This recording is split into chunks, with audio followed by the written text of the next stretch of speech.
Hey guys, I'm Dov, and today I'm back with more Total War Warhammer 2 online action. Today we're back with the Crazy Crab Lady up on her crazy crab. We're going to be taking on the Greenskins, so let's get straight to it. You can see up in the sky here we've got 4 deck droppers going to be moving up to engage right away. We've got some fell bats, a whole line of pike and shot zombies with pistols and pole arms. We've also got the Rotting Prometheans here, the Lamprey's Revenge. We've got a Fleet Captain lore of vampires, of course Crazy Crab Lady, as well as good old Gunny up on his crab.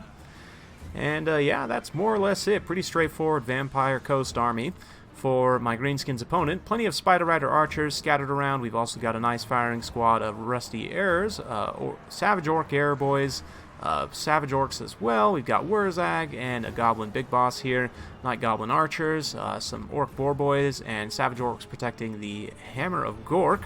You can see right off the bat the Squig Hoppers just got wrecked by those pistol deck droppers there. And the Crazy Crab Lady going to be pushing forward already. Warlords Boys have engaged some of the pike zombies, as it were. And looks like Effigy is going to go down, and Wah being popped right on the charge there. Pretty well done. But because the Lamprey's Revenge and, you know, all these heavy units are right in this center pocket, should be able to get some good work done. It looks like my opponent trying to use a Foot of Gork here. Let's see. Yep, doesn't do much against monstrous infantry or single entities. So a bit of a misplay there. We are going to go ahead and summon these damned Knights Errant. Those damn Knights Errant. They're going to get in here and start messing with the backline of the Orcs and so on. Going to be very useful for helping to shut down this missile play here. Likewise, the deck droppers also moving in. I do have them in not the greatest position here. You can see the crossfire is going to be pretty real. But I'm going to be trying to focus the magic I have. You can see Wurzag just got canned by Crazy Crab Lady. You know, definitely taken to Krav Maga town over there. But yeah, with him offline, that is going to put a pretty big dent in the balance of power for the Greenskins. They're going to start to suffer leadership issues, but yeah, he just straight up died right there. But Boar's going to be charging in against the damn Knights Errant here, so a bit of a odd charge here, but looks like the Boars actually had a move order passed, perhaps. But Crazy Crab Lady comes in, probably going to be terrifying them away relatively quickly there. Night Goblin Archers trying to re-secure some missiles here and start to fire in. Are the Rusty Airs here? They are. So if they start to shoot in and lower Silostra's armor a little bit, potentially these other units could do some more damage, but you can see the Knights Errant already getting in there, the crab line pushing through. A lot of the zombies have been crumbled away already. A lot of them pushing through on this side as well. Yeah, you can see the Spider Riders doing a great job shutting down some pistol zombies there, just all across the board. Pistol zombies haven't really been able to fire free too much, but, I mean, they're, what, 300 points? So, really the bulk of the power of my army is in this pocket right here with the Knights Errant, the Rotting Prometheans. We've got some summoned Rotting Prometheans here, and Lamprey's Revenge, and Crazy Crab Lady herself, with the deck droppers up above. Beautiful, beautiful sight. Everybody just got hit by an Invocation of the Heck as well, all the deck droppers and the Lamprey's Revenge and everyone, so yeah, at this point that's pretty much going to seal things off for the Greenskins. So relatively quick one. We are going to be jumping into a second replay here. Just, you know, I hadn't shown off any Vampire Coast replays in a while, and I figured you guys might be interested to see Crazy Crab Lady go to town. The Greenskins are going to try and pull things back a little bit here, potentially, but we're going to summon some more Prometheans right on top of these Spider Rider Archers here. And yeah, the Hammer of Gork, last chance with the Savage Orcs protecting it, but Crazy Crab Lady will come, and oh no, is that a Gobbo crew member? Oh no! Well, I guess Gobbos are used to being eaten. He'll be fine. But, yeah, you can see the pistol deck droppers firing in, and that's pretty much going to be GG. Looks like the Greenskins are still hanging on a little bit longer here, but, yeah, terror is definitely an issue for those greeny boys. Someone's still holding out here. Yeah, how about that? The Savage Orc Air Boys just about beating the deckhands in melee. They probably would have if their leadership didn't give out. Looks like maybe we just got some unbreakable gobbos over here. Yep, that's pretty much it. So let's go ahead and go to the end screen there. Yeah, the counter missile play for the deck droppers was there to a degree, but because of Silostra's summon and, you know, some other factors as well, using the bats and just pushing through pretty aggressively in the front line with that Crab Death Star. We were able to shut down the missile play relatively effectively. The Knights Errant, I find, especially in this matchup, are really good for shutting down missiles. Because the Greenskins tend to not bring a ton of magic damage. Wurzag obviously has, Fists of Gork that can give that out, but because we were able to goon him, and obviously that was, a big part of me being able to win there was finishing off Wurzag, but yeah. Even if he hadn't run in there in melee with the big crab lady, which obviously proved to be a bit of a mistake, even if he hadn't done that, it still would have been potentially tough. I was planning on going after him pretty aggressively with the deck droppers and everything as well, so yeah, you can see these Spider Riders, though, actually did pretty decently. Boar Boys did okay. The issue you're going to run into with a lot of these lower tier troops is leadership. I do like the Skirmish Cav, though, in particular for the Greenskins. You can really get into a good position and fire on high value units. Just in general, Greenskins light cavalry is pretty decent, although in this matchup you can run into, again, leadership issues a little bit. But generally this very wide missile line is a pretty good way to go against the Vampire Coast. Wurzag, it's tough because he's a little bit expensive. Yeah, can run into some issues like he did in this particular battle. But anyway, well played to my opponent there. Let's go ahead and jump into another game here.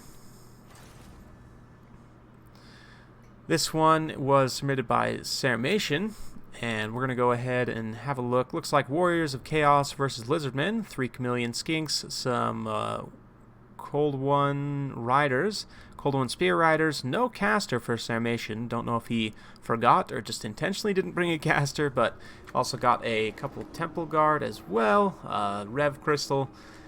For the Warriors of Chaos here in the woods, we've got Vanguarded, some Marauder Horsemasters, front line of Chaos Warriors and Marauders, Big Bird, probably Plague of Rust. No Plague of Rust, very interesting. Looks like we do have some Forsaken as well, Chaos Warriors with Halberds, Chaos Poison Warhounds. I have been seeing Forsaken around a little bit more lately. Honestly, I'm not the biggest fan of these guys because of their poor melee defense. They have low HP, so like they're in here kind of saturated with these Chaos Warriors. So let's compare them 1-to-1. 38 and 47 versus 40 and 20. You can see the Chaos Warriors also have more HP, they have more armor, they have a better missile block chance. Forsaken just, yeah, they're just not nearly as survivable as Chaos Warriors. Yes, they do more damage, 63 weapon strength, it's pretty significant. But at the same time, they don't really last long enough to deal enough damage. Like the Chaos Warriors will deal more damage in total because they'll last longer, if that makes sense. But you can see Krokar doing a bit of scouting here, does discover some of these Horsemasters and so on. The Hound's going to go after him, try and slow him down and catch him separated from the rest of the army here. But, I mean, obviously these Chameleon Skinks are stalked here, so the Chaos player can't really see them, but we'll see. Looks like the Horsemaster's going to be pulling back a little bit.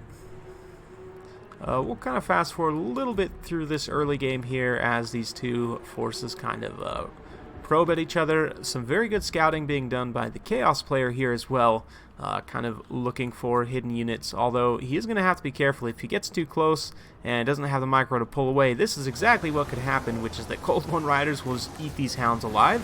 The Horsemasters themselves, too, won't really want to take this engagement in melee, but yeah, I mean, they do certainly have a numbers advantage, but still a little bit of a miss micro by the Chaos player. What had initially been a very good scouting situation turned into not the best. Might lose 1.5 units of Hounds here, potentially, but the Horsemasters are able to get away. That being said, he is kind of able to create a little bit of a separation in the Lizardmen lines here, which could be either good or bad. It depends on how he plays it. If he really uses these Halberds and other units to try and contest the mobility while these other units push forward and just shut down these Temple Guards and Source Warriors, they definitely have the numbers to. You know, could potentially be decent, but again, it kind of just depends on how he plays it here. Looks like an Overcast Final Transmutation going on Krokar. Nope, just regular Final Transmutation. Isn't going to be the best. I almost would have rather cast it on these two. Well, I mean, it will do some good damage, but the Cold One Riders, because they only have 36 models, will actually take a lot of damage from Final Transmutation. So I might have thrown that. You could, because these two are kind of running together, you might have been able to hit both of them potentially, but it's hard to say. Meanwhile, over on this side, you can see Chameleon Skinks firing in, these Chaos Warriors pushing forward using their excellent missile block chance to mitigate that missile fire. Obviously their armor will help there as well. And yeah, the Chaos Force is doing more or less what I said they should, which is try and push forward and take out these units. Sarmatian is going to go ahead and fall back, though, while he pushes forward and tries to isolate, units over on this side. Looks like Krokar might come in for some cheeky quick, cycle charging. There's not really that many mobile units for Chaos to stop this from happening. We've also got Spear Riders kind of operating in this flank area as well. Yep, looks like because there's no halberds over here, he's going to come try and take out some of these Chaos Warriors. So the lack of mobility for the Chaos Warriors of Chaos going to cost them a little bit here, as Sarmatian, excellent spread player, it's going to be spread all across the board here, and just kind of pulling the Chaos formation apart a little bit, charging in different directions, immediately pulling away like the Hounds. They just don't have the leadership to really tie down Krokar for too long, especially alone like that. But Horsemasters will come through and get a little bit of damage done. Meanwhile, the Saurus and the Temple Guard will be now engaging here. And yeah, let's see how these Forsaken do. I'm curious to see how this engagement goes here. They are supported by Marauders, but yeah, you can see they actually did some really good initial damage on the charge there. 37 charge bonus on the Forsaken, so these Temple Guard not doing great, but the Saurus Warriors with shields here also piling into that fight, and you can see once that charge bonus wears off, those Forsaken are going to start dropping very, very quickly. Meanwhile, Chaos Warriors in the backline just getting wrecked by Golden One Spear Riders. Krokar here supporting Saurus to just terrify away some of these Marauders.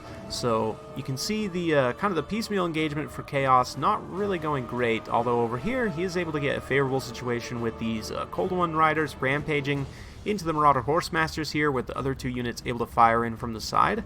Looks like one of those units actually isn't firing fully, but the Halberds are also going to be supporting here as well, so not too bad for the Chaos player at this point. Let's see how Big Bird's doing. He's still completely healthy, kind of cycle charging some Temple Guard there. Cold Ones are coming in here as well. They're going to have to be careful. There are some Halberds mixed in here, but so far they've got some really good work done. Yeah, Krokar is going to be coming over here. Ooh, and a swing and a miss there with that. Oh, wow. A gift interrupt there by Krokar, just knocking over Sarthriel. It looked like that final transmutation was going to be a bit of a miss. Now he's able to recast it here on this center pocket, and this is going to be pretty devastating. That'll probably finish off those Cold One Spear Riders there.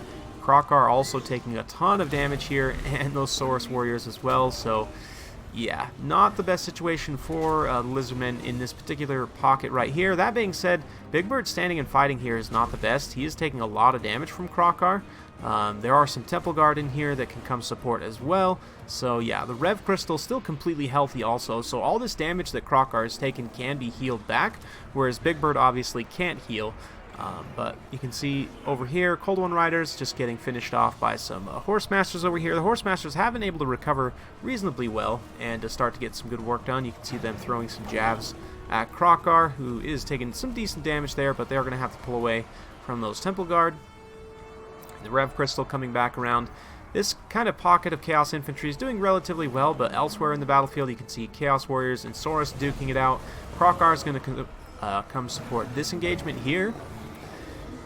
And the few Forsaken that remain do get an okay kind of side charge here. Take out a couple of unit models, but yeah, Krokar is immediately just going to send them packing. Probably. Forsaken are immune to Psychology baseline, and this is something that some people get confused about. There is a difference. You can see these guys are immune to Psychology baseline, and they have Frenzy, which imparts immune to Psychology.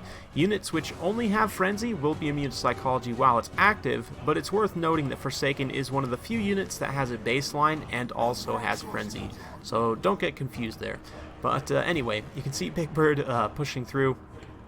These few Temple Guard that remain were able to catch some Marauder Horsemen here. This other unit of Temple Guard also doing relatively well. Oh, Hand of the Gods cuts through those Halberds, doing some pretty good damage. Nothing too crazy, but over here, Saurus Warriors being supported by good old Gary. The Rev Crystal should be able to clean things up. There we go. And yeah. Oh, man. I have to say, the monsters of Total War are one of my favorite aspects. You know, kind of sometimes they can be a little bit imbalanced in particular situations, but overall I would say the monsters and the magic just add a whole new dynamic to Total War Warhammer as opposed to some of the older Total War games. And I personally am a big fan of the historical titles. I actually play, just kind of have played and continue occasionally when I have time to play some of the older Total War games. Like, Empire was one that was horribly flawed, but is still pretty fun. Excuse me. Medieval 2 is probably the best of all time, but just in general, I would say that Total War Warhammer might be better than Medieval 2, just because, again, the monsters and magic have added such an extra dynamic, and big props to Creative Assembly. They have done a great job in balancing the game, making sure that everything is, relatively well balanced. In terms of the battle that's actually happening here, you can see things aren't looking too great for the Lizardmen in terms of the balance of power, but again, that is a little bit deceptive because Gary is still completely healthy here, and there's really not much that can threaten him. Like, these halberds might be able to come through and do a little bit of damage, but Gary himself can continue to stay on the move. But just in general, because the game is relatively well balanced, there's so much in it, there's so much dynamicism that it's really, the meta shifts and develops even within a certain patch, and, despite that, it's still been consistently pretty fun, I would say, once you get past, like, the initial few patches of Total War Warhammer 1, maybe like Bretonia onwards, I would say. The multiplayer has just been amazing for this game, and going back to kind of the tabletop inspiration, the Warhammer Fantasy Tabletop obviously is a game you play with other people exclusively, right?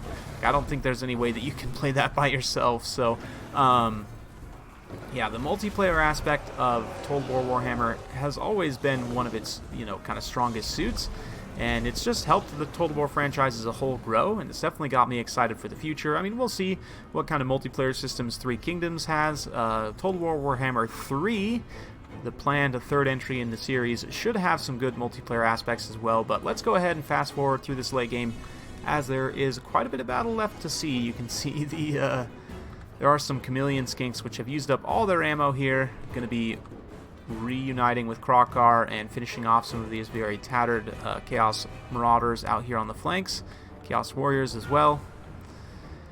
And then we're going to be re-engaging for a final engagement. So yeah, one short one, one long one. Hopefully you guys have enjoyed. It's going to be a pretty long video at the end of the day, but yeah, I just wanted to toss in that Vampire Coast replay for a bit of variety. I know it was kind of a short one, but yeah, I like to get as much variety as possible for you guys. I know I don't showcase some factions as much as I would like, but it's just kind of the nature of the beast with so many factions in the game now. I can't really control what my opponent picks too much. Sometimes if I'm playing a friendly, I can be like, hey, maybe we want to do this matchup in particular, or if I'm workshopping a particular matchup to try and figure out good builds. But yeah, we'll continue to fast forward here as these two players kind of decide how they want to take this final engagement here. You can see Krokar kind of probing in. Is Gary just going to run straight into those halberds? Yes, he is. How about that? And meanwhile, the Chameleon Skinks also running in. They do poison and melee. They don't have the best melee stats, but they can at least poison and slow things down. And oh man, Big Birds just gets sent packing there. Just absolutely gets tossed across the battlefield. And Krokar is going to be able to single him out, which is really, really bad for the Warriors of Chaos. If he gets taken down, they're going to start to have major terror issues, just because leadership will start to drop across the board. You can see Big Bird, very slippery, is about to pull away here. Will Krokar... Oh man, looks like Krokar and Gary kind of blocked each other there a little bit, but Big Bird wasn't able to fully disengage anyway, so wasn't the worst situation. Oh, nope. Big Bird's down. And with Big Bird going down, you can see that has immediately swung the balance of power. This Chameleon Skink's getting terrified away, but at this point, Krokar and Gary should be able to finish things off relatively effectively. So let's go ahead and fast forward through the end here as the Warriors of Chaos tear out, and that will be it. So very fun battle, super close finish. Yeah, another great one from Sarmation, and I'm sure that not bringing a caster was purely a mistake. But had he brought a caster, maybe Lore of Beasts would have been decent. Lore of Beasts or Lore of Heavens, honestly, both are pretty decent in this matchup. If you take, Harmonic Convergence and Curse of Midnight Wind will help Saurus Warriors trade really well with Chaos Warriors, even Chosen. Whereas, you can just do raw damage with, like, Flock of Doom. Manticore summons are also not too bad right now. A bit of a meme, but you can kind of use them to shut down, like, Marauder Horsemen and so on. And also drop Terror Bombs on, kind of mobile targets. But anyway, super fun battle. Big thanks to you all for watching and to Sarmation for submitting. If you guys like this sort of content, be sure to like, subscribe, hit that bell notification button so every time I upload a new video, you'll be notified. Thanks again for watching, and we'll see you next time.